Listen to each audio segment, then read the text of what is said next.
Wherever you go, whatever you do, throw a little at it. Omax, Vest and Briefs. Kovai மத்திய சிறையில் காவலர் வெள்ளைப்பாண்டி மீது கைதிகள் சரமாரி தாக்குதல் நடத்தியிருக்கின்றனர். சிறை காவலர் மீது கைதிகள் சரமாரி தாக்குதலை நடத்தியிருக்கின்றனர். இது பற்றி அண்மை செய்தியை பார்த்து வருகிறோம். காயமடைந்த சிறை காவலர் வெள்ளைப்பாண்டி கோவை அரசு மருத்துவமனையில் சிகிச்சைக்காக அனுமதிக்கப்பட்டிருக்கிறார்.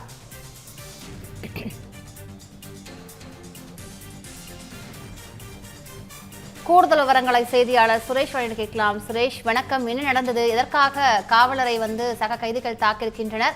எவ்வளவு கைதிகள் இந்த தாக்குதல் சம்பவத்தில் ஈடுபட்டார்கள்?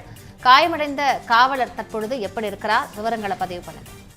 வணக்கம் காயத்ரி. கோவை மத்திய சிறையில் 2500 கைதிகள் அடைக்கப்பட்டிருக்காங்க. தண்டனை பெற்ற கைதிகள், விசாரணை கைதிகள் என தனித்தனி பிளாக்குகளில் வைக்கப்பட்டிருக்கிறார்கள்.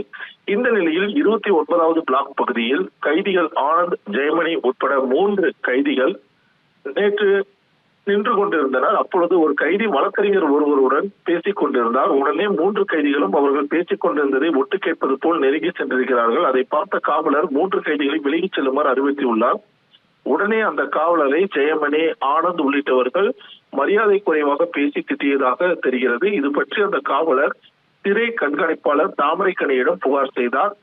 அதன் பேரில் அவர் விசாரணை நடத்தினார். இதனால் ஆத்திரமடைந்த கைதிகள் நேற்று சிறை காவலர் வெள்ளைப்பாண்டியை தரமாரியாக தாக்கியிருக்காங்க. இதில் அவர் படுகாயமடைந்தார். உடனடியாக மற்ற காவலர்கள் விரைந்து அவரை மீட்டிருக்காங்க.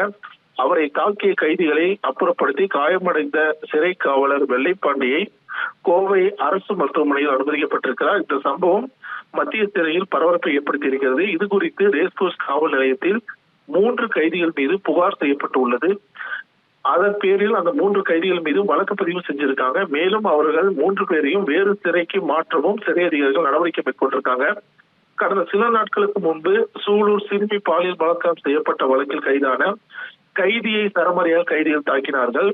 அதற்கு முன்பு ஒரு காவலரை தாக்கியிருக்காங்க. அதை தொடர்ச்சியாக இன்று 3வதாக இந்த சம்பவம் நடந்திருக்கிறது.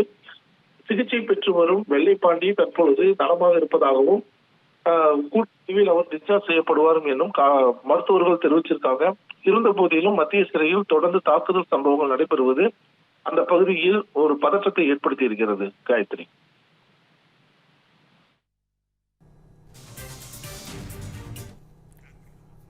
விரிவான விவரங்களுக்கு நன்றி சுரேஷ்குமார்.